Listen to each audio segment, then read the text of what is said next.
என்ன நடந்தது? இந்த சென்டென்ஸை எப்படி இங்கிலீஷில் கேட்கலான்னா, வாட் ஹேப்பண்ட் அப்படின்னு கேட்கலாம். இந்த மாதிரி ஒரு 10 கேள்விகளை எப்படி இங்கிலீஷில் கேட்குறதுன்னு இந்த வீடியோவில் பார்க்கலாம்.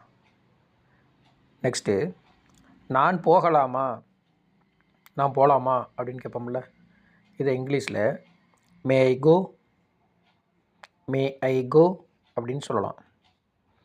உனக்கு புரிந்ததா அப்படின்னு கேட்குறதுக்கு, உனக்கு புரியுதா அப்படின்னு கேட்குறதுக்கு டிட் யூ அண்டர்ஸ்டாண்ட்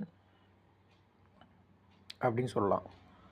உனக்கு தெரியுமா அப்படின்னு கேட்குறதுக்கு டு யூ நோ அப்படின்னு கேட்கலாம். நான் உங்களுக்கு என்ன செய்யணும் அப்படின்னு கேட்குறதுக்கு what can I do for you, what can I do for you அப்படின்னு கேட்கலாம். அவரிடம் கார் உள்ளதா, அவர்கிட்ட கார் இருக்கா அப்படிங்கிறதுக்கு கேட்குறதுக்கு has he got a car, has he got a car அப்படின்னு கேட்கலாம்.